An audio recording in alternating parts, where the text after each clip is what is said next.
Benar, kasih Tuhan tidak pernah terbatas di dalam kehidupan kita. Apapun yang kita lakukan, apapun yang kita kerjakan, kasih Tuhan tidak pernah terbatas di dalam hidup kita. Pada pagi hari ini firman Tuhan saya akan lanjutkan dari hari Senin kemarin yang kita lihat di dalam Mazmur pasal yang pertama. Di hari Senin kemarin kita baru bahas ayat 1, 2, dan 3. Nah, pada pagi hari ini kita akan membahas di ayat 5 dan 6. Ini perbandingan tentang bahagia antara orang benar dan orang fasik. Nah, kalau orang benar, minggu lalu kalau saya rangkum kembali sedikit, orang yang berbahagia itu ada 3 hal yang harus kita lakukan, yaitu tidak berjalan menurut nasihat orang fasik. Yang kedua, tidak berdiri di jalan orang yang berdosa, dan yang ketiga itu adalah tidak duduk dalam kumpulan pencemooh. Nah, pada pagi hari ini kita akan membandingkan orang benar dengan orang fasik. Nah, di ayat 4 dikatakan, bukan demikian orang fasik, mereka seperti sekam yang ditiupkan angin. Sebab itu orang fasik tidak akan tahan dalam penghakiman. Begitu pula orang berdosa dalam perkumpulan orang benar. Sebab Tuhan mengenal jalan orang benar, tetapi jalan orang fasik menuju kebinasaan. Nah, mungkin kita harus pahami dulu ya fasik ya. Ini kalau kita lihat begitu banyak, apalagi di dalam kitab Ayub, kitab Mazmur dan Amsal itu begitu banyak disinggung tentang orang fasik. Nah, apa itu orang fasik? Ya, kalau kita lihat mungkin kita beranggapan bahwa orang fasik itulah orang-orang yang tidak beragama atau orang yang tidak kenal Tuhan ya. Tapi kalau kita kembali melihat bahwa orang fasik itu adalah orang yang tahu kebenaran ya, tahu kebenaran tapi tidak melakukannya ya. Jadi orang fasik orang yang mengerti, orang yang tahu apa yang harusnya dilakukan tapi dia tidak melakukannya. Nah, jadi ini diibaratkan, kalau kita lihat di ayat 4 itu, orang fasik itu diibaratkan seperti sekam ya. Sekam itu kulit padi ya. Kalau kita lihat sekam itu ya banyak di penggilingan padi ya. Sekam itu ya kalau kita lihat proses kerja dari penggilingan padi, sekam itu dibuang ke belakang, artinya ya tidak bermanfaat lagi ya. Walaupun ya, kalau zaman sekarang bisa digunakan, sekam itu digunakan untuk tanaman juga gitu ya. Ya, tapi artinya dibanding dengan beras yang ya, kalau kita lihat proses penggilingan padi ya, yang dimasukkan di karung, yang dibawa-bawa atau yang dibawa ke pasar dijual itu ya padinya. Ya, yang sekam itu kan dibuang ke belakang, artinya tidak bermanfaat, tidak berguna.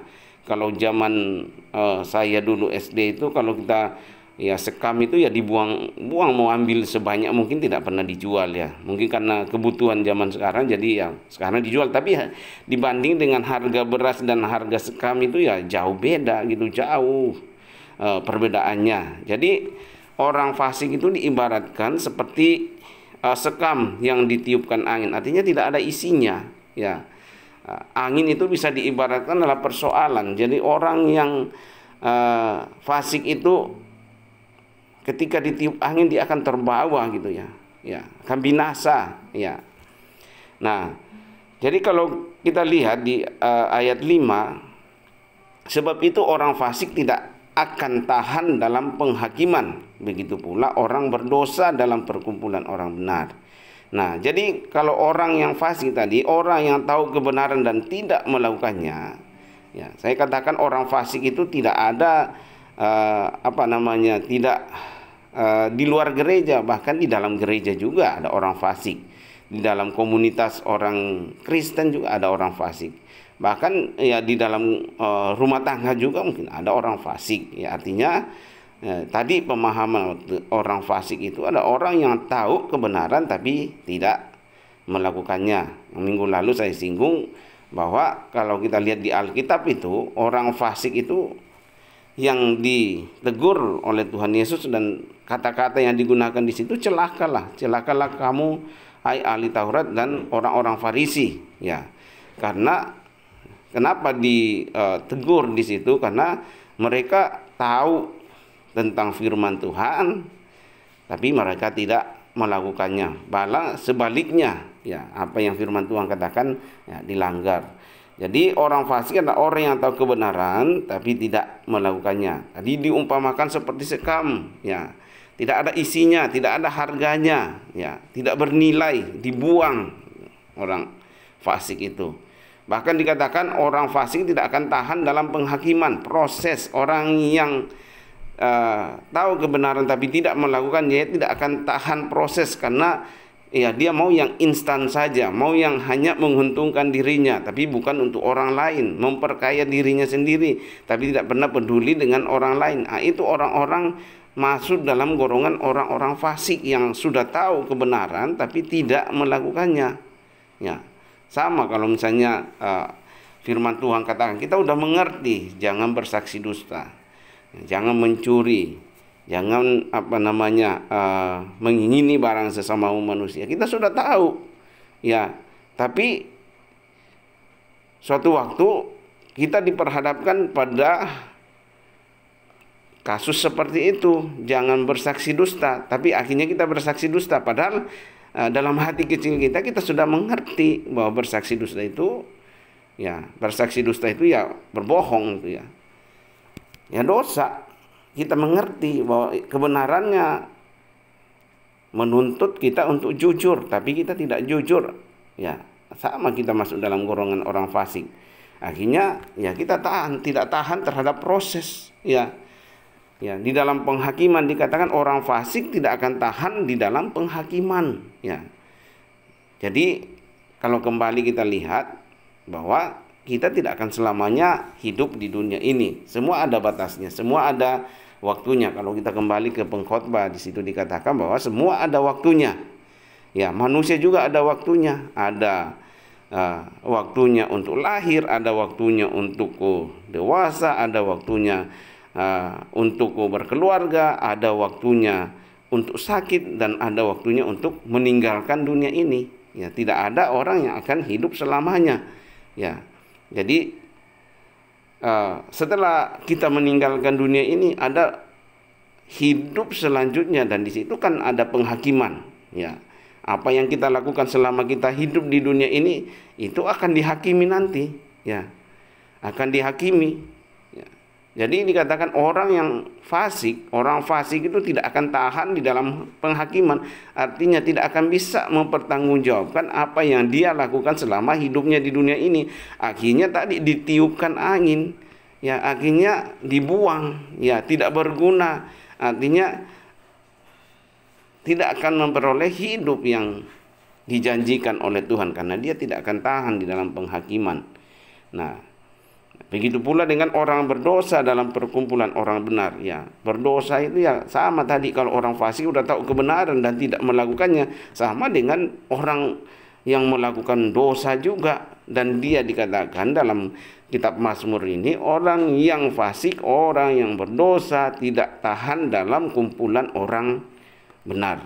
Ya, makanya dikatakan orang benar dengan orang berdosa itu tidak akan pernah disatukan. Dosa dengan orang berdosa dengan Allah yang kudus tidak akan pernah disatukan. Ya, sama, coba kita gabungkan sampai dunia kiamat pun, minyak dengan air itu tidak akan pernah bersatu. Ya, sama dengan orang berdosa dengan orang benar, tidak akan pernah bersatu. Makanya orang berdosa dalam kumpulan orang benar yang dikatakan kitab Mazmur ini tidak akan pernah merasa tenang di sana. Ya, dikatakan begitu pula orang berdosa dalam perkumpulan orang benar. Ya, di ayat 6 dikatakan, sebab Tuhan mengenal jalan orang benar, ya, tetapi jalan orang fasik menuju kebinasaan. Sebab Tuhan mengenal jalan orang benar. Ya, kalau kita hidup dalam kebenaran kembali saya katakan bukan standarnya kita manusia, ya.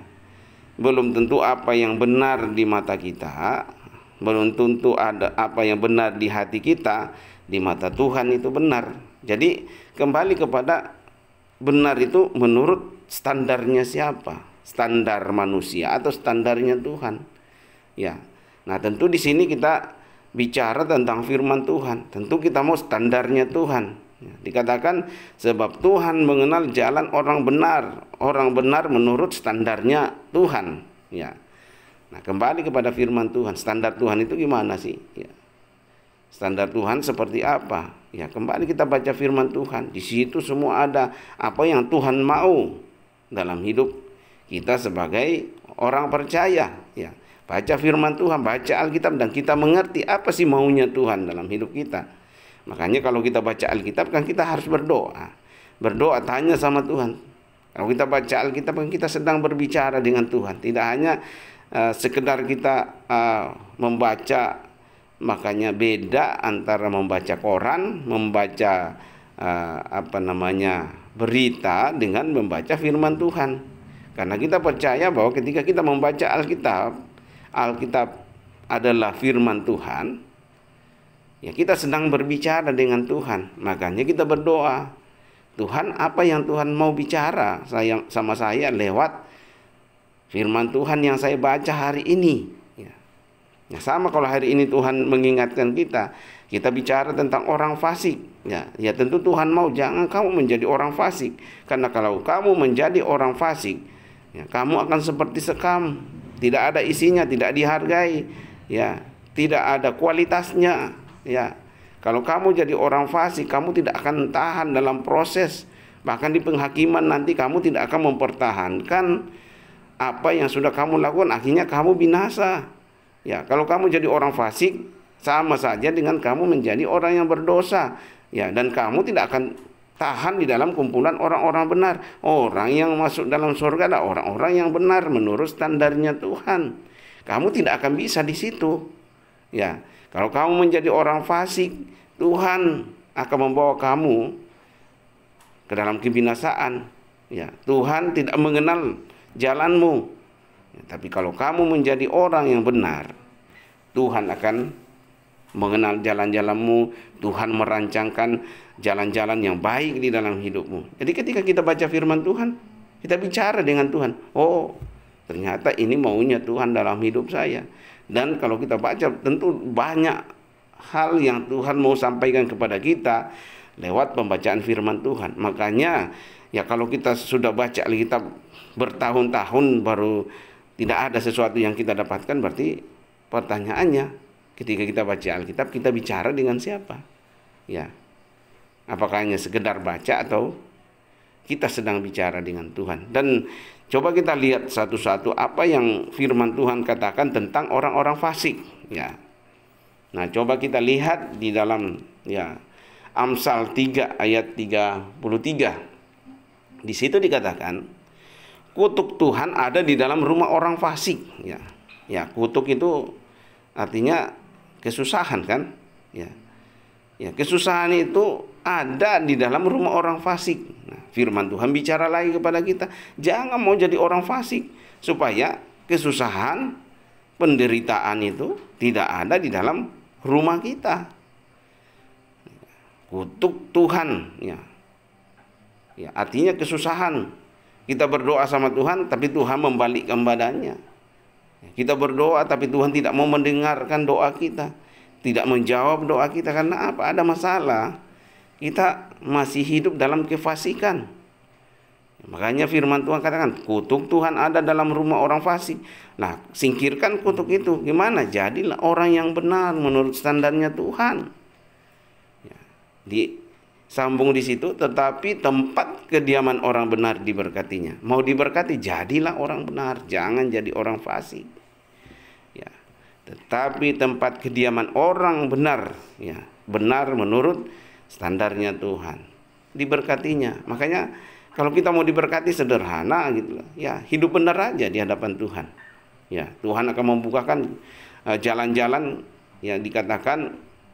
Ya, kadang kita tidak mengerti rancangan Tuhan dalam hidup manusia. Ya, saya ingat dulu waktu saya masih kecil di kampung. Ya, seringkali orang tua itu melihat, anak kecil apa sih yang bisa ini.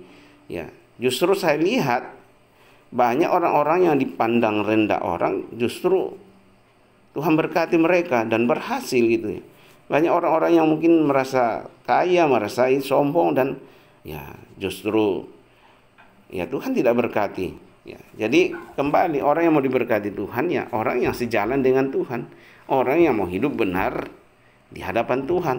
Kalau kita mau hidup fasik di hadapan Tuhan, ya sama kalau firman Tuhan sekarang kan, kasihlah sesamamu manusia seperti dirimu sendiri. Tapi kita hanya menjelekkan orang, hanya melihat keburukan orang. Nah, apa bedanya kita dengan orang fasik? Ya, makanya kita nggak diberkati. Orang lain diberkati, kita nggak diberkati. Ya, kembali saya katakan, berkat itu tidak selalu bicara tentang materi. Berkat itu dikasih sehat saja udah berkat kan. Bisa bernafas saja udah berkat. Nah, kita bayangkan orang-orang yang di rumah sakit mungkin susah ya, apalagi kalau di ICU itu kan berapa oksigen yang harus mereka bayar tiap hari ya, dan lain sebagainya. Ya untung kalau kita punya BPJS, kalau enggak ya uang terus keluar di situ kan. Ya, tapi kita bersyukur ya, kita dikasih kesehatan. Nah, itu sudah berkat yang luar biasa. Ya, kita sehat bisa mencari nafkah. Kita sehat bisa bekerja untuk mencukupi kebutuhan hidup kita. Ya, tapi kalau kita sakit, sebanyak apapun kekayaan kita akan habis juga gitu, karena kita digerogoti misalnya penyakit. Jadi bersyukurlah dalam segala hal. Sehat saja itu sudah luar biasa. Nah, kemudian di ayat yang lainnya di dalam Amsal 10 ayat 3, di situ dikatakan Tuhan tidak membiarkan orang benar menderita kelaparan, ya, tetapi keinginan orang fasik ditolaknya. Jadi kalau kita hidup dalam kebenaran, ya masalah kelaparan itu masalah sandang, ya masalah kebutuhan sehari-hari. Dikatakan Tuhan tidak akan membiarkan, ya Tuhan tidak akan membiarkan orang yang benar menderita kelaparan. Tetapi keinginan orang fasik ditolaknya, coba gitu ya. Banyak keinginan-keinginan dalam hidup kita, tapi karena kita hidup dalam kefasikan, kita berdoa, Tuhan tidak mendengar, Tuhan tidak menjawab. Bahkan Tuhan dikatakan keinginan orang fasik ditolaknya gitu. Ya. Kita bandingkan coba, ya. Nah, Tuhan tidak pernah memaksa kamu harus hidup benar. Ya, tapi kembali manusia itu punya free will, kehendak bebas. Bebas menentukan mana yang saya mau pilih. Tuhan hanya memberikan pilihan. Kalau kamu hidup menjadi orang fasik, nah ini yang kamu dapatkan. Kalau kamu hidup menjadi orang benar, ini yang kamu dapatkan. Pilihan ada sama kita sebagai manusia gitu kan. Tuhan tidak pernah memaksa. Ya, kalau Tuhan memaksa, pasti semua umat manusia akan masuk surga, akan selamat. Karena ya Tuhan, ini artinya ya Tuhan itu otoriter, memaksa. Tapi Tuhan tidak pernah memaksa. Tuhan hanya memberikan pilihan. Ya. Pilihannya ini, kalau kamu jadi orang benar, ini yang kamu dapatkan. Kamu jadi orang fasik, ini yang kamu dapatkan. Silakan kamu pilih, mau jadi orang fasik atau mau jadi orang benar. Ya. Nah, dikatakan Tuhan tidak membiarkan orang benar menderita kelaparan, tetapi keinginan orang fasik ditolaknya. Kemudian di Amsal 10 ayat 16, di situ dikatakan upah pekerjaan orang benar membawa kepada kehidupan. Artinya dia bekerja dan ada hasilnya gitu kan. Nah, saya berapa kali ketemu orang dia bicara gini, saya bekerja tapi saya nggak tahu kemana hasil saya kerja bertahun-tahun.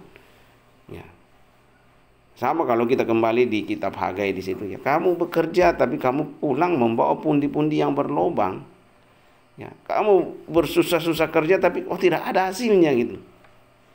Ya, makanya dikatakan upah pekerjaan orang benar membawa kepada kehidupan. Ya, ada hasilnya.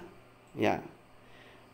Tetapi penghasilan orang fasik membawa kepada dosa. Nah itu, ya artinya orang fasik ya udah tahu kebenaran. Nah, coba kita lihat misalnya ya, saya pernah ke pelayanan ke penjara, ya berapa kali pelayanan ke penjara. Dan ya di sana juga ada orang Kristen gitu loh. Ya. Kan dia udah tahu gitu kan, dilarang pakai misalnya narkoba ya dan sejenisnya. Ya, dilarang menipu orang. Ya. Mereka tahu itu kan. Tapi tetap mereka lakukan gitu kan. Dan aksinya apa? Bukannya mereka menikmati misalnya hasil penggelapan itu. Ya. Tapi malah mereka masuk penjara gitu kan. Ya, keluarganya siapa yang urus? Ini anak-anaknya siapa yang urus? Ya. Tadi keinginan mau menjadi kaya tapi dengan cara yang salah gitu kan. Ya, akhirnya apa? Dikatakan penghasilan orang fasik membawa kepada dosa. Ya. Membawa kepada dosa. Sama kalau orang kalau kita lihat di TV orang mencuri ya, mencuri perhiasan misalnya. Apakah mereka pakai untuk apa hal-hal yang baik? Kadang mereka pakai hasil curian itu untuk minum-minum, untuk mabok-mabok, ya, untuk pesta-pesta, dan di sana kan melahirkan dosa lagi yang baru gitu kan.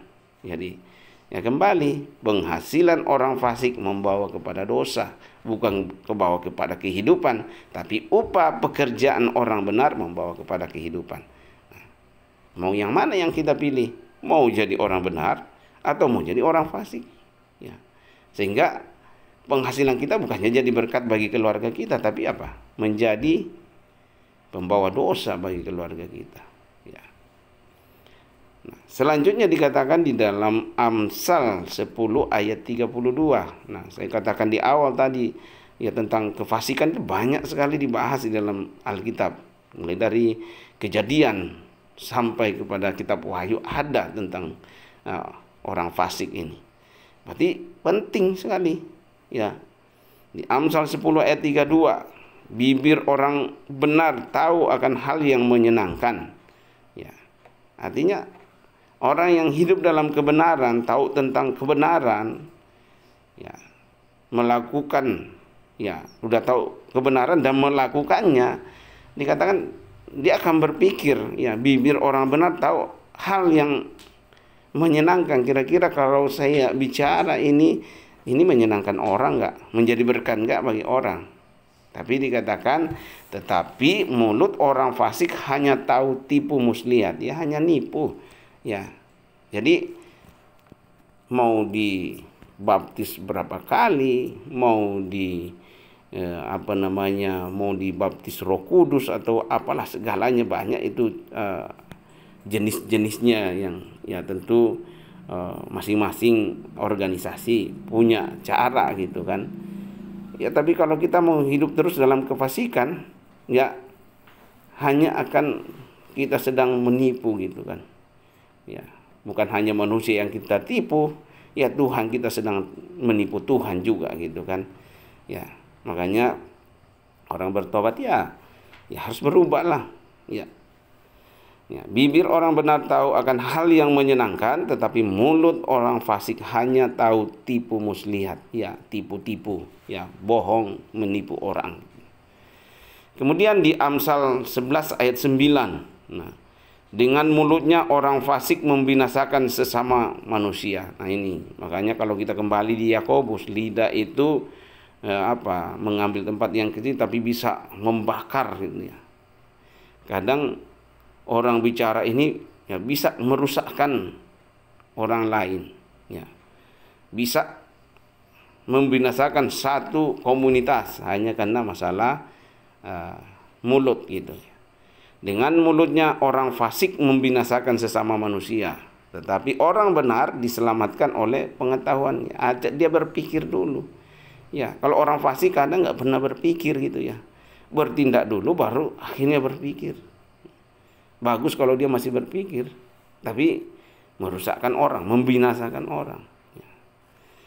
Kemudian di Amsal 11 ayat 11. Nah, berkat orang jujur memperkembangkan kota, tetapi mulut orang fasik meruntuhkannya. Nah ini, ya, mulut orang fasik meruntuhkannya.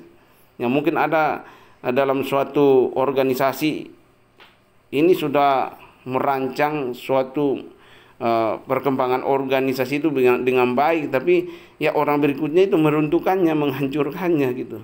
Ya, jadi mulut orang fasik bisa meruntuhkan. Ya. Tapi dikatakan orang jujur, orang benar, ya, memperkembangkan kota. Artinya menjadi berkat. Ya, orang fasik tidak akan pernah menjadi berkat.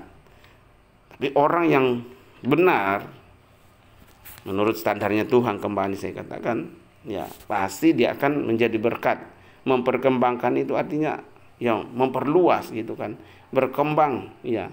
Sama kalau kita lihat negara miskin, negara berkembang, negara maju gitu kan. Artinya ada peningkatan. Ya, orang yang benar adalah membawa peningkatan, entah itu di tempat kerjanya, entah itu di dalam keluarganya, entah itu dalam komunitasnya. Artinya tidak stuck, tidak hanya berdiri di tempat yang sama. Ya, apalagi kalau kita kembali ke orang Manado, ada poco-poco, ya, maju selangkah mundur 2 langkah gitu kan. Nah, harusnya kita maju terus. Orang benar itu akan selalu pergerakannya itu akan selalu maju, bukan mundur. Ya, kalaupun dia mundur sedikit, dia akan maju lebih banyak gitu kan. Nah, di ayat pasal 12 ayat 21 disebutkan orang benar tidak akan ditimpa oleh bencana apapun, tetapi orang fasik akan senantiasa celaka. Coba ya. Ya. Nah, kembali coba kita baca firman Tuhan ini, pilihan mana yang harus kita pilih? Kita mau hari ini mau hidup jadi orang benar atau mau jadi orang fasik? Orang fasik yang tahu kebenaran tapi tidak melakukannya. Ya. Orang benar tidak akan ditimpa oleh bencana apapun. Ya. Tetapi orang fasik akan senantiasa celaka. Senantiasa itu ya akan selalu, ya, senantiasa itu selalu celaka. Ya, celaka itu artinya apa? Tidak pernah menghasilkan apa-apa gitu kan. Ya mungkin bukan celaka secara fisik, secara ini, tapi ya hidupnya ya dari tahun ke tahun ya begitu-begitu saja. Nggak ada yang berubah dalam hidupnya gitu. Karena dia hidup dalam kefasikan. Amsal 13 ayat 25. Orang benar makan sekenyang-kenyangnya, tetapi perut orang fasik menderita kekurangan. Nah, ini kembali kita lihat. Ya, apa yang Tuhan firmankan pasti akan digenapi, pasti akan terjadi. Orang benar makan sekenyang-kenyangnya, bukan ini perumpamaan. Ya, orang yang hidup dalam kebenaran pasti akan tidak kekurangan gitu kan. Ya, akan selalu tercukupi. Hari ini cukup, besok cukup. Dia mau jalan-jalan cukup, mau anaknya sekolah cukup, mau apa, selalu Tuhan cukupkan gitu loh. Ya. Jadi orang benar makan sekenyang-kenyangnya, tapi perut orang fasik menderita kekurangan. Hidup dalam kefasikan pasti kita akan selalu dalam kekurangan. Ya. Dan masih banyak lagi. Kita lihat 2 ayat lagi. Amsal 15 ayat 6. Di rumah orang benar ada banyak harta benda. Tetapi penghasilan orang fasik membawa kerusakan. Ya. Korban orang fasik, kalau lihat Amsal 15 ayat 8. Korban orang fasik adalah kekejian bagi Tuhan. Tetapi doa orang jujur, orang benar dikenannya. Dan masih banyak lagi kalau kita lihat di Amsal, di Mazmur, yang paling banyak membahas tentang orang-orang fasik. Ya. Nah, poin yang kita dapatkan hari ini, pilihan ada sama kita. Kita mau menjadi orang fasik, kita lihat konsekuensinya apa. Kita mau menjadi orang benar, berarti kita bersama dengan Tuhan. Dan Tuhan adalah sumber. Ya. Kalau kita kembali ke Mazmur sebagai pembahasan kita minggu lalu, ya, orang yang hidup benar itu dekat dengan sumbernya. Di ayat 3 Mazmur pasal 1 ayat 3 diumpamakan ia seperti pohon yang ditanam di tepi aliran air, yang menghasilkan buahnya pada musimnya, dan yang tidak layu daunnya, apa saja yang diperbuatnya berhasil. Ya, kenapa dia tidak mati? Ya, karena dia dekat dengan sumber segala-galanya adalah Tuhan kan. Ya. Yang mengatur hidup manusia itu siapa sih? Tuhan. Ya. Yang mengatur kapan manusia itu mati, kapan manusia itu berhasil, kapan manusia itu ini semua Tuhan yang atur. Manusia tidak bisa bilang kalau hari ini Tuhan sudah jemput kita, sudah selesai tugasmu di dunia, ayo pulang. Ya nggak bisa kita kan, tunggu dulu Tuhan, bisa nggak setahun lagi? Nggak bisa. Ya, kecuali Hizkia kan yang bisa minta umurnya diperpanjang sama Tuhan. Ya. Jadi kalau kita hidup dalam kebenaran, kita dekat sumbernya, dan apapun yang kita butuhkan, ya pasti Tuhan akan cukupkan. Biarlah renungan firman Tuhan pada pagi hari ini kembali menyadarkan kita, mengingatkan kita, memberi pengharapan kepada kita bahwa ketika kita hidup dalam kebenaran, kita akan selalu dekat dengan Tuhan. Sebaliknya, ketika kita hidup menjadi orang fasik, hanya kesusahan yang kita dapatkan. Kita akan tutup perjumpaan kita pada pagi hari ini. Kita sama-sama berdoa. Bapa di dalam surga, Bapa yang kami kenal, kami sapa di dalam nama Tuhan Yesus Kristus. Kami bersyukur Tuhan, kesempatan pagi hari ini kami bisa sama-sama merenungkan kebenaran firman Tuhan bersama dengan seluruh pendengar radio Citra Kasih dimanapun mereka berada. Kami mengerti bahwa ketika kami menjadi orang yang hidup dalam kebenaran firman-Mu, melakukan apa yang Tuhan perintahkan, apa yang Tuhan mau dalam hidup kami, maka kami akan dekat dengan Tuhan, dekat dengan sumber, segala sumber. Dan hidup kami, hidup yang berkenan di hadapan Tuhan, dan hidup yang diberkati oleh Tuhan. Sebaliknya, ketika kami mengerti tentang kebenaran itu, tapi kami tidak melakukannya, kami diibaratkan seperti orang fasik, orang yang tidak berkualitas, orang yang tidak bisa bertanggung jawab, bahkan akan dibuang.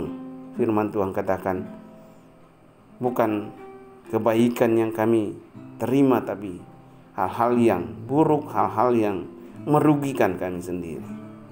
Tuhan tidak pernah memaksa, tapi Tuhan selalu memberi pilihan bagi kami, orang-orang percaya. Biarlah kami menjadi orang yang melakukan kebenaran, sehingga kami akan diberkati oleh Tuhan dalam hidup kami. Terpuji nama-Mu Tuhan. Berdoa untuk setiap pendengar radio Citra Kasih dalam segala pergumulan yang mereka hadapi. Berdoa di dalam nama Tuhan Yesus, Kau berkati mereka dalam segala pekerjaan, usaha apapun yang mereka kerjakan. Tuhan yang menyertai mereka, Tuhan yang membuat berhasil apa yang mereka kerjakan, karena mereka selalu mencari sumber, segala sumber, yaitu Engkau sendiri, ya Allah. Berdoa Tuhan untuk seluruh kesehatan pendengar radio Citra Kasih dimanapun mereka berada. Mungkin ada yang sedang dalam kondisi lemah tubuh, di dalam nama Tuhan Yesus, dengan bilur-bilur Engkau jamah sakit penyakit yang mereka hadapi, sehingga mereka pulih, mereka sehat, dan mereka bisa beraktivitas bersama dengan Tuhan dan menghasilkan hal-hal yang baik di dalam hidup mereka. Berkati radio Citra Kasih terus menjadi perpanjangan tangan Tuhan untuk menjadi berkat bagi banyak orang di daerah kami di Ciranjang ini Tuhan, bahkan di luar Ciranjang. Kami serahkan semuanya ke dalam tangan Tuhan. Seluruh kebutuhan yang diperlukan Tuhan yang cukupkan dengan caranya Tuhan. Terpuji nama-Mu Tuhan. Akhirnya kami akhiri seluruh perjumpaan kami pada hari ini. Hanya di dalam nama Tuhan Yesus kami berdoa mengucap syukur. Haleluya. Amin. Kita akan mendengarkan pujian terakhir dari anak-anak SMK Paulus. Saya persilakan.